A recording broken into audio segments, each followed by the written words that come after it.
السلام علیکم۔ مفتی طارق مسعود کے لیٹسٹ بیانات سننے کے لیے ہمارے چینل لرن اسلام کو سبسکرائب کریں۔ اس کی فضیلت کیا ہے قربانی کی؟ رسول اللہ صلی اللہ علیہ وسلم نے ارشاد فرمایا، بقرعید کے دنوں میں ایام نحر میں اللہ کو جانور کا خون بہانے سے زیادہ کوئی عمل محبوب نہیں ہے، اور ہر بال کے بدلے میں اللہ نیکی عطا فرماتے ہیں۔ یہ قربانی کی بہت بڑی فضیلت ہے، اور اس کی فضیلت آپ علماء سے بیانات میں سنتے ہیں۔ میں بھی چونکہ بہت مختصر جلدی بات کر رہا ہوں تاکہ میں پورے موضوع کو جلدی سے سمیٹ لوں۔ اب مسئلہ یہ آئے گا کہ جی قربانی ایک بڑا اہم مسئلہ آج کل یہ چل رہا ہے۔ نبی صلی اللہ علیہ وسلم نے فرمایا کہ عید کی نماز کے بعد جس نے قربانی کی تو قربانی ہوگی، نماز سے پہلے کر لی تو آپ نے اس قربانی کو قبول نہیں کیا۔ تو اس سے صاف پتہ چلتا ہے کہ شہر میں جہاں عید کی نماز ہوتی ہے وہاں عید کی نماز سے پہلے قربانی نہیں ہوتی۔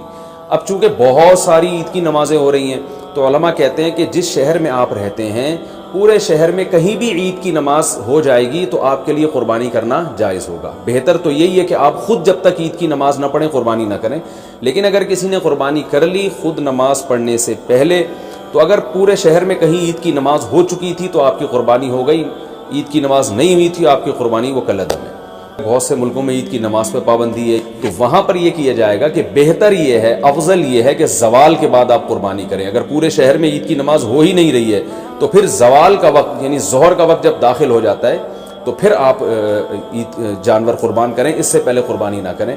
لیکن اگر اس سے پہلے کسی نے قربانی کر لی تو فقہا کی ایک رائے یہ بھی موجود ہے، انشاءاللہ وہ قربانی بھی ادا ہو جائے گی، یعنی صبح صادق کے بعد بھی اگر کسی نے قربانی کر لی تو قربانی ہو جائے گی۔ لیکن بہتر یہ احتیاط اسی میں ہے کہ ایسے جگہوں پہ جہاں عید کی نماز نہیں ہو رہی ہے، بعض کنٹریز ایسے ہیں جہاں عید کی نماز نہیں ہوتی، تو وہاں پر پھر آپ زوال کے بعد جانور کو قربان کریں آپ۔ یہ مسئلہ ہو گیا۔ اچھا، اب جانور خریدتے ہوئے کیا چیزیں آپ نے دیکھنی ہیں؟ سب سے پہلی بات، 4 جانوروں کی قربانی جائز ہے۔ اونٹ، اور یہ گائے بھینس بھی گائے کے حکم میں ہی ہے، اور بکرا اور دمبا۔ ہرن کی قربانی یا نیل گائے کی قربانی یا اور دوسرے جو جنگلی جانور ہیں ان کی قربانی جائز نہیں ہے۔ ان 4 جانوروں میں اونٹ کی عمر 5 سال ہونی چاہیے، گائے کی عمر 2 سال ہونی چاہیے، اور بکرے کی عمر 1 سال ہونی چاہیے، اور دمبے کی بھی اصل تو یہی ہے کہ 1 سال عمر ہو، لیکن اگر 6 مہینے کا دمبا اور بھیڑ یا جو بھی سرگودا کے کجلے بڑے مشہور ہیں، 6 مہینے کا اگر دیکھنے میں سال کا لگتا ہے یعنی موٹا تازہ ہو تو 6 مہینے کا دمبا بھی جائز ہے، 6 مہینے سے کم کا جائز نہیں ہے۔